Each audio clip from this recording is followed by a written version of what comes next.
Good morning and welcome to this additional council meeting. Item 1, welcome to country. Councillor Greg James is an apology, so we won't have that. Item 2, acknowledgement. We, Greater Shepparton City Council, acknowledge the Yorta Yorta peoples of the land which now comprises Greater Shepparton. We pay our respect to their tribal elders, we celebrate their continuing culture and we acknowledge the memory of their ancestors. Item 3, privacy notice. This public meeting is being streamed live via our Facebook page and made available for public access on our website along with the official minutes of this meeting. All care is taken to maintain your privacy. However, as a visitor in the public gallery, it is assumed that your consent is given in the event that your image is broadcast to the public. It is also assumed that your consent is given to the use and disclosure of any information that you share at the meeting, including personal or sensitive information, to any person who accesses those recordings or minutes. Item 4, governance principles. Council considers that the recommendations contained in the agenda gives effect to the overarching governance principles stated in section 9.2 of the Local Government Act 2020. These principles are as followed. Councillors are listed 1 to 9 on page 5 of the agenda. We go to page 6 of the agenda, item 5, apologies. Councillors, there is a recommendation there. Can I please have someone put that forward as a motion? Councillor Brophy. Thank you, Mayor Saleh. I put forward that an apology from Councillor Seema Abdullah, Councillor Jeff Dobson and Councillor Greg James be noted and a leave of absence be granted. We've started. Thank you, Councillor Brophy. Can I please have a councillor second that motion? I'll second the motion.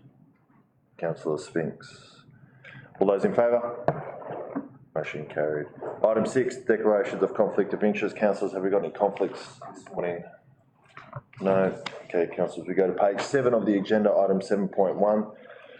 The 2024-2025 draft budget. There is a recommendation. Can I please have a councillor put that forward as a motion? Councillor Brophy.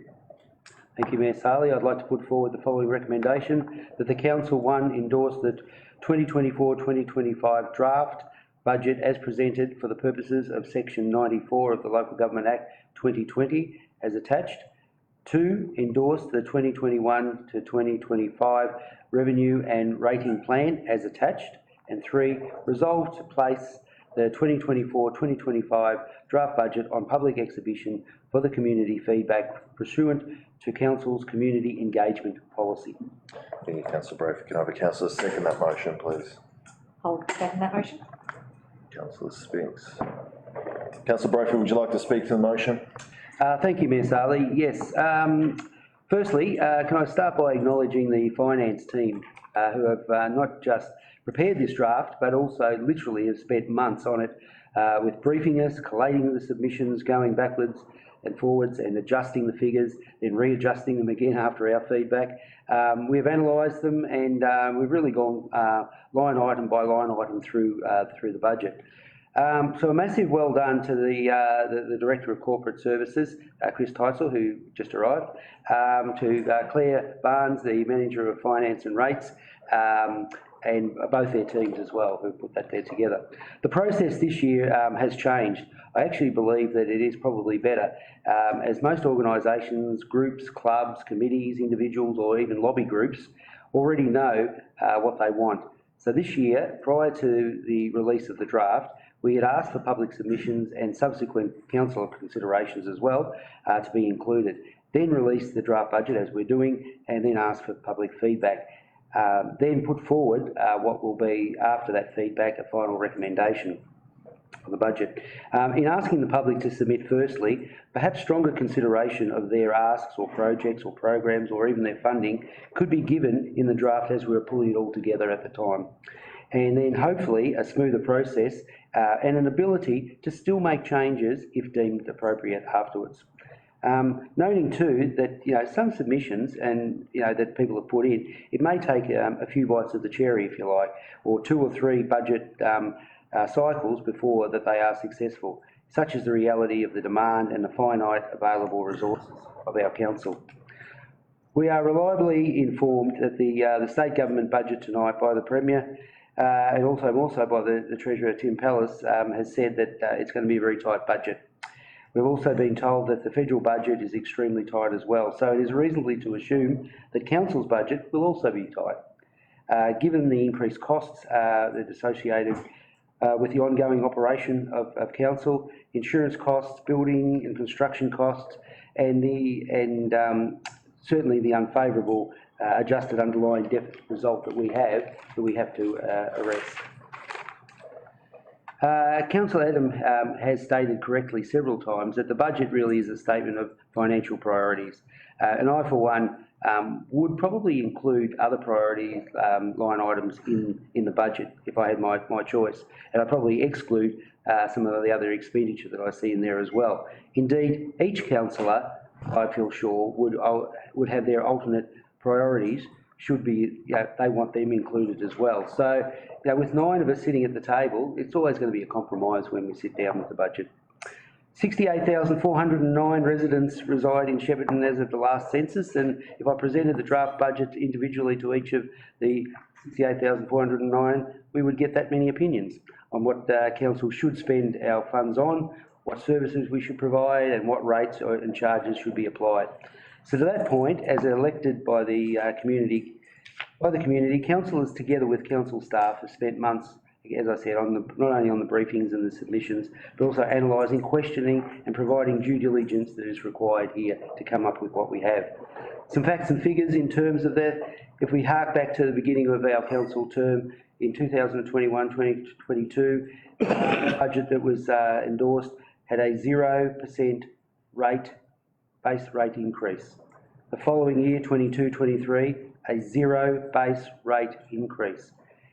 Last year, it was 3.5, which was the maximum that the state government allowed us to do. And of course, we were expecting something in that vicinity this year. We're very surprised and very thankful, because I think we were probably going to go down that path anyway, to have a 2.75% base increase on the rates. So I think this is all up over the 4-year period, a better outcome for our ratepayers across. Our liquidity on the budget is 111%, and that is lower than what we've been running at, but it's still well within the realms of what we need. This council term has grappled with issues that no other council probably has in the past, in terms of what we've been able to deliver and the outcomes we've been able to deliver, with the pressures that we've been under regarding COVID, regarding floods, and obviously the financial deficit that we came into as well when we started here. So we present this draft budget to the public. Great effort by the directorates and the council departments, who have worked really hard arresting the deficit while still maintaining the delivery of the services, upgrading facilities, renewal of works and capital improvements across Greater Shepparton. Very good, thank you, Councillor Brophy. Councillor Spinks, would you like to speak to the motion? Thank you, yes. Well spoken, Councillor Brophy. I think that's covered so much of how this has come to be, and the work that's gone in behind the scenes. This is, as each year comes around, we present the budget to the community to then have their opportunity to provide feedback, have a look through it all. A couple of the just important features that I'd like to highlight being the inclusion of the GB Link project. So that is by including that within the budget, provides us with the opportunity to move forward with that, but does not commit us to moving forward to that. And I think that's an important distinction between how that might proceed. But to not have it in there would stall that entirely without us having been able to fully, I guess, go through the process of considering that particular project. So that sits as quite a large portion of the capital spend that's suggested in this draft budget, but may or may not actually come to fruition. The other one, of course, being the waste. We finally have figures around what our waste is going to look like, which I know everyone has been asking about. So you can have a look and understand better how that sort of actually plays out within the budget and what that might look like for households. We also, of course, as Councillor Brophy mentioned, we took into consideration the community consultations that have already taken place. So we've had many respondents who came and told us what their priorities were and projects were for their particular communities, and we've taken all of those into consideration and tried our very best to make sure as many are included, if not in this budget, then in following year budgets, or maybe there are different ways for those particular projects to be achieved, but we've considered fully each of those. And of course, we all as individual councillors have our own, I suppose, priority areas we want to work on, we want to see progressing through these budgets. So those have been considered as well. So this budget, as always, is a fully formed document. We have spent months working on it. We spent half the year working out what we think we need for the community, and then we use the budget to say how we're going to pay for all of that. So this is the opportunity for the community to really look through it and see if there's anything that we've, I don't want to say got wrong, I think we've tried really hard to get it right, but if there's anything we've overlooked or missed or needs to be reconsidered or looked at in a different light. And it was interesting, we learned just a little while ago that there are actually some councils who don't put their draft budgets out for consideration to the public at all, which is, I think, not the right way to go about it. So I think it's a very positive thing that we do this and we provide it to the community for you to have a look at. And I also just want to take a moment to recognise that the revenue and rating plan is also going out to the community, and is the most important detail that's being changed in that is we're removing the derelict differential rating charge, which, as far as I'm concerned, was the wrong way to go about trying to achieve what was trying to be achieved, and will cause, will help a lot more than it was ever going to try and actually impact in the way it intended. That sounded very suspicious, but it was, I promise it was fine. Anyway, I'm very glad to see it being removed, and I think it was the right thing that this council did try to go down that path, looked at how that could work, and then recognised the way that it did impact and then made a decision off the back of that. I think that's the right way to make decisions. So very excited to see this go out for public exhibition. I'm very excited to hear this final round of feedback. It's out for 3 weeks, so take the opportunity to have a look at it and send us your thoughts. This is our budget. Very good. Thank you, Councillor Spinks. Any councillors like to speak against the motion? Any councillors like to speak for the motion? Councillor Summer. Thank you. So we have the budget, and everything in there will impact everyone. So there will be winners, there will be losers. Council services do touch the widest parts of our community. So we would really urge the good people of Greater Shepparton to speak up and have their say on this draft budget. Things can change. It's just a draft. But unfortunately, I just want to make it clear that there is no opportunity to present submissions in person, which I find very disappointing. But we had that opportunity earlier in the piece to try and streamline the budget process. So if you do need to make a submission, you can contact each councillor personally. You can write a formal submission, get someone to help you if you're not sure how to do that. But we do want to hear from you because essentially it's the public's budget. So there is a modest rate rise proposed in this budget, which I am not opposed to at this stage. As stated by Councillor Brophy, we did have 2 consecutive years of 0 base rate rises. And from those decisions, we've been told that Council has had to tighten up a lot of its efficiencies and services, which is terrific. But then it comes to this glaring red flag, which is GB Link, the very large and potentially risky project that has raised its head. I would like to say that if it is in the budget, it absolutely does commit us to going down that line. Whatever's in the budget will be spent as endorsed. So if there are any community members who are equally concerned about the cost of that, now is the time to speak up. So this is our last budget this term, which makes me feel pretty nostalgic. Similar to Councillor Brophy, we were at the beginning of this term writing out our lists of wants and needs and collaborating quite well, and I do wonder how we all individually feel about this last budget that's been presented and whether it reflects what we wanted to achieve this year. I hope it does. So yes, we will go out to the public, see what they say, and hopefully come up with mutually beneficial outcomes. Thank you, Councillor Summer. Any other councillors like to speak to the motion? Councillor Adam. Thank you, Mayor Sally. I won't cover all the points that Councillor Brophy so beautifully covered, and Councillor Spinks and Councillor Summer. Otherwise, I'll just waste 6 minutes for nothing. I just want to reiterate the point that it is a statement of financial priorities. That's what I've been saying for years, and I want the committee to understand we consider everything they've been saying for the past 6 or 8 months during these pre-budget submission sessions. Nothing gets past us in the sense that we consider everything, but obviously not everything can get over the line. In my mind, our biggest or largest challenge is our deficit. I don't want to be sitting here in 12 months' time, maybe I won't, or 2 years' time or 3 years' time, trying to wrestle with financial difficulties where our deficit is increasing, not decreasing. I would suspect we'd like to get back to zero in a year or two. It won't be in a year, but 2 years it should be. That's our major challenge here. As Councillor Summers said, we had 2 years of zero rate rises.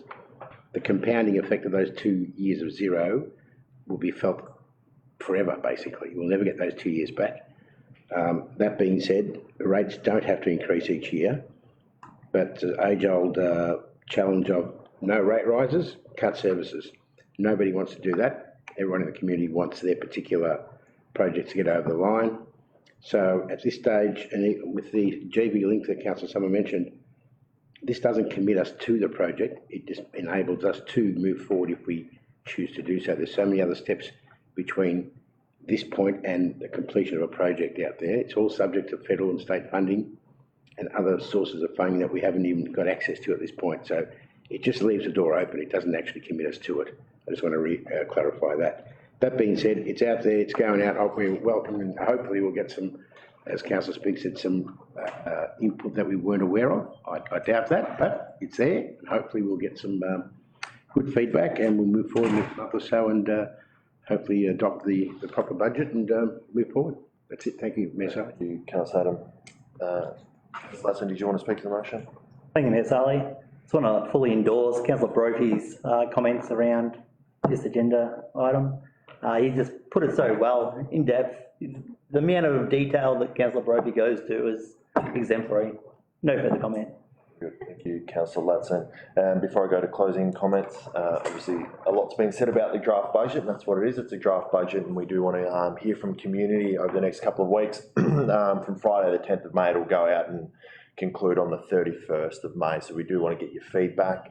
Please, it's open and a transparent process. As Councillor Spinks mentioned, there are some other councils that don't afford community this opportunity. We've always been really open and transparent and say, look, it's never going to be a perfect budget, but we do want to hear from you and perhaps we can pick up some things over the course of the next couple of weeks that perhaps we haven't considered or thought of and they can be potentially included in the final budget when we endorse that next month. I do want to say though, something that I'm really proud of, this council has faced the most difficult financial circumstances of any council in the modern era. 2 years of COVID, the biggest flood in living memory, another minor flood, an unstable federal and state government from a financial perspective. I think we've done really well to maintain a really good community and being able to deliver some good projects over the course of the last 4 years. It's hard to imagine what we've achieved over that period of time. And as councillors have mentioned, you know, it feels like yesterday we were sitting in this room discussing our first budget, and here we are, you know, not too far away from endorsing our final budget and effectively handing over the reins for what the new cohort will look like, and that may be a mix of some of us around the room, but my point is that there'll be a new group of councillors that will come in and take a hold of this budget and again have community expectations on what they want to see delivered. So it's an exciting time. I think we've managed to balance it, and that's what it is. It's a balance. Some key projects have been highlighted. Obviously, GB Link is an exciting opportunity, but there are some hurdles that need to be overcome before we can fully endorse that. So we look forward to resolving some of those before the end of next month. One of the other key projects that I have to give a huge shout out to our infrastructure team, and that was the Lenny Street Maroubra Stage 1 upgrade. So this was specifically on the back of the flood event that took place. They raised concerns with us, right? And there was a little bit of historic issues there, but they raised it with this council group, and this council group actioned it for them. And I have to commend the infrastructure team on delivering this and putting a measure in place to resolve, not only perhaps when we're faced with a flood event, but, you know, just general rain events that they're very challenged by in that particular area of Greater Shepparton. So that's an important upgrade that we'll see take place. And obviously a number of community projects, we've obviously seen some work done and acknowledged in here with lighting, irrigation upgrades, the Boardroom lighting in particular, which is obviously on the back of some Com Games funding, 120 services, $36 million draft capital budget, which will be spent on renewal and upgrade of projects. Councillor Brophy's highlighted the rates component. I think we've done our best to balance things over the course of the last 4 years. I'm very proud of this council group and all the work that goes in behind the scenes. So, It's out for you, community, to tell us what you think over the course of the next few weeks, and then we'll hopefully endorse the final budget next month. And we'll get on with business from there. But yeah, other than that, very well done, councillors, and we look forward to resolving it next month. Closing comments, Councillor Brophy.